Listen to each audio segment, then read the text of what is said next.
وضو کے بعد آسمان کی طرف انگلی اٹھا کر اللہ تعالیٰ کا یہ نام 3 بار پڑھ لو۔ یہ وظیفہ پڑھتے ہی اتنا رزق کے 7 نسلوں تک ختم نہ ہوگا۔ بسم اللہ الرحمن الرحیم۔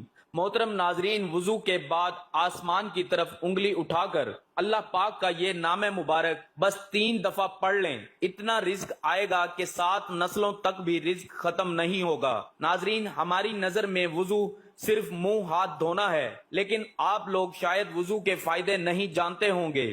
صرف ایک بار کرنے کا فائدہ کیا ہو سکتا ہے، کتنی بڑی فضیلت ہے، آج میں آپ لوگوں کے سامنے بیان کروں گا، پھر آپ خود کہو گے کہ ہمیں ہر وقت وضو میں رہنا چاہیے۔ ناظرین، وضو کرنے کے بعد ایک ایسا وظیفہ بھی بتائیں گے، اگر وہ وظیفہ آپ کر لیں، یعنی جو شخص وضو کے بعد وہ وظیفہ کرے گا اس کی پوری زندگی بدل جائے گی۔ محترم ناظرین، وضو کرنے کے بعد صرف ایک بار یہ وظیفہ کرنا ہے، جو مانگو گے انشاءاللہ اللہ تعالیٰ سے مل جائے گا۔ حضرت ابو ہریرہ رضی اللہ تعالی عنہ سے مروی ہے کہ حضور نبی اکرم صلی اللہ علیہ وآلہ وسلم نے فرمایا، جب کوئی مومن وضو کرتا ہے تو جس وقت چہرہ دھوتا ہے تو جیسے ہی چہرہ سے پانی گرتا ہے یا پانی کا آخری قطرہ گرتا ہے تو اس کے وہ گناہ جھڑ جاتے ہیں جو اس نے اپنی آنکھوں سے کیے تھے۔ جب وہ ہاتھ دھوتا ہے تو جیسے ہی ہاتھ سے پانی کے قطرے گرتے ہیں یا پانی کا آخری قطرہ گرتا ہے تو اس کے وہ گناہ جڑ جاتے ہیں جو اس نے ہاتھوں سے کیے تھے۔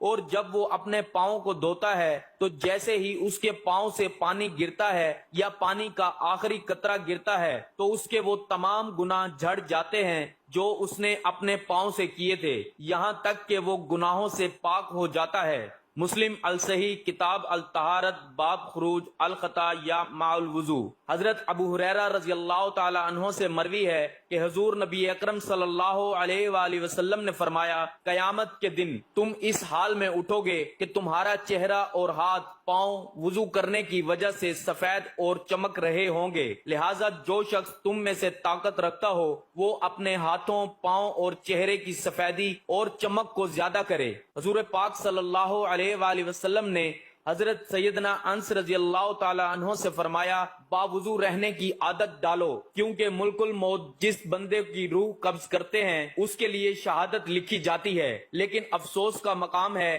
کہ آج کے مسلمانوں کو پاک رہنا بھی مناسب نہیں ہو پا رہا، تو پھر وضو کیا کریں گے؟ اور وضو ہی نہیں کریں گے تو نماز کیا پڑھیں گے؟ کبھی سوچا ہے کہ اگر ناپاکی کی حالت میں موت آ گئی، اس حالت میں انتقال ہو گیا تو اللہ تعالیٰ کو کیا منہ دکھائیں گے؟ موت کا کچھ پتہ ہے؟ کسی کو نہیں پتا، اللہ تعالیٰ کے علاوہ کوئی نہیں جانتا۔ تو حدیث شریف میں آتا ہے کہ وضو کرنے کا سب سے بڑا ثواب ہے کہ باوضو ہو کر سونے والا، یعنی رات میں جو وضو کر کے سوتا ہے وہ روزہ رکھ کر عبادت کرنے والے کی طرح ہے، تو اس کے لیے وضو کر کے سویا کرو۔ اگر آپ چاہتے ہیں کہ آپ پوری رات عبادت کرو تو آپ بس وضو کر کے سویا کرو، آپ کو پوری رات عبادت کرنے کا ثواب ملے گا اور ساتھ روزے کا ثواب بھی ملے گا۔ نبی کریم صلی اللہ علیہ وآلہ وسلم نے فرمایا کہ نماز جنت کی کنجی ہے اور نماز کی کنجی طہارت ہے، اور حضور اقدس صلی اللہ علیہ وآلہ وسلم ارشاد فرماتے ہیں کہ قیامت کے دن میری امت اس حالت میں بلائی جائے گی کہ منہ، ہاتھ اور پیر وضو کی وجہ سے چمکتے ہوں گے۔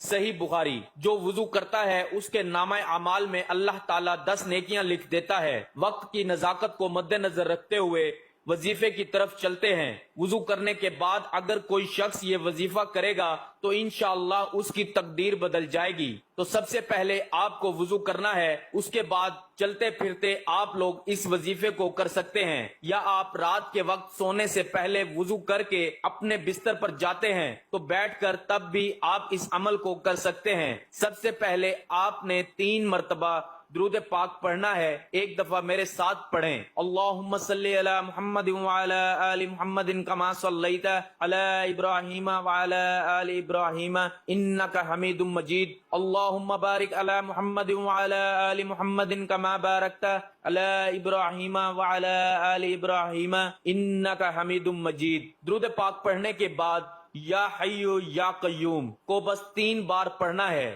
حضرت امام غزالی رحمت اللہ علیہ فرماتے ہیں، جو اتوار کے دن 1000 بار یا حیو یا قیوم پڑھتا ہے اور جو وضو کے بعد اس کو پڑھتا ہے اسے روزی غیب سے پہنچتی ہے۔ آپ کسی بھی وقت یہ وظیفہ کر سکتے ہیں، تو ہر وضو کے بعد یا حی یا قیوم پڑھنے کا معمول بنا لیجئے۔ انشاءاللہ اس عمل کی برکت سے آپ کو کبھی رزق کی تنگی کا سامنا نہیں کرنا پڑے گا۔